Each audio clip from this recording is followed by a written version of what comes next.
Well, Ruben, you've been in government before, and you know how governments are run.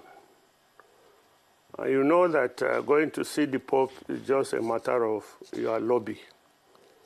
How well you can lobby, how many friends you have out there in the Vatican that can lobby for you. So it is not as if it's a major achievement to visit the Pope on his inauguration. It can be arranged in advance by lobbyists, probably with the correct inducements. So Bola Tinubu going to visit the Pope is a non-issue. In fact, it reinforces my earlier belief that the Muslim ticket is an insult to Christianity. Had they a Christian as a vice president, it's only expected that he will be the one to represent the government. But now in Nigeria, we have a so-called Muslim visiting the Pope, leading a delegation of Catholics, eminent Catholics, to the Vatican. So it proves the fact that a Muslim ticket is an unfair arrangement. Having said that, about people defecting to the APC. In politics, there are two classes of people. Those who go into politics to get something out of it, and those who get into politics to put something into it. Yes, again, I must say, it's not every Nigerian that can withstand hunger, and not every Nigerian can survive a poverty condition.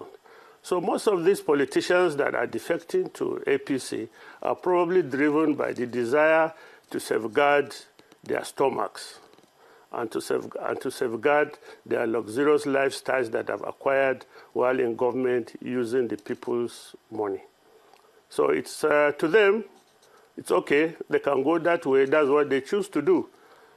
Now, as to defection, I saw a study last week that showed that 21 governors could not deliver their states to their preferred presidential candidates, which means that the governors have little influence on the voter at the polling unit.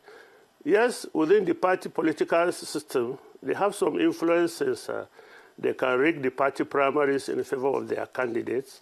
So a senator, for example, who is out of favor with his governor is endangered in that sense. His governor might not give him the return ticket. He could just order everybody not to vote for him. But no governor can influence the voter. Take, for example, Delta State. The vice presidential candidate for PDP was the governor, serving governor on seat. But he could not deliver. Peter Obi beat them flat. I mean, flat. In those days, they said they would deposit if it were during the Obasanjo.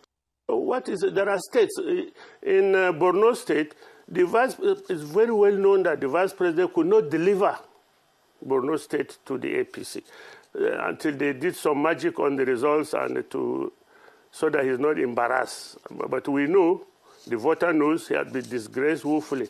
So defection is not, it's just a function of the character of the person. It's a function of the character. Somebody without character will easily abandon you when his interest is threatened, rather than when the interests of the masses are threatened. So that is my position. We are not bothered about defections. It will continue to happen. But I mean, 2027 will go to the ballot boxes and we'll see the results. We are confident that it's immaterial. But what do you say to the critics who say that you are arrogant, you are a religious bigot, and that you should remain silent? What do you say to them? Because I've seen many comments like that. Abati, I'm a trained pastor. I went to a seminary 4 years. I came out with a degree in it. I augmented my religious background with a master's degree in theology. So if you call me a Christian religious bigot, I'm very happy. It's a compliment. It means that my lifestyle, my speeches convey the impression that I'm a Christian. So I don't see calling me a religious bigot as an insult. Again, I will I will not countenance anybody denigrating my religion in any way, in any shape or form, be it in politics or in other aspects of life. If you come out and say a Christian from the North cannot, or the Christianity in the North cannot produce a vice president, it's an insult, and it's to my religion and to my person.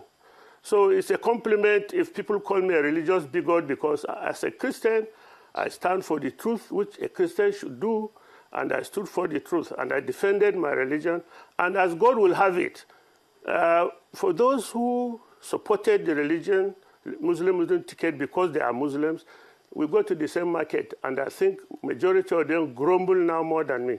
Majority of them go to bed without food yesterday, this morning, tomorrow without food, don't know where they are going to get their next meal.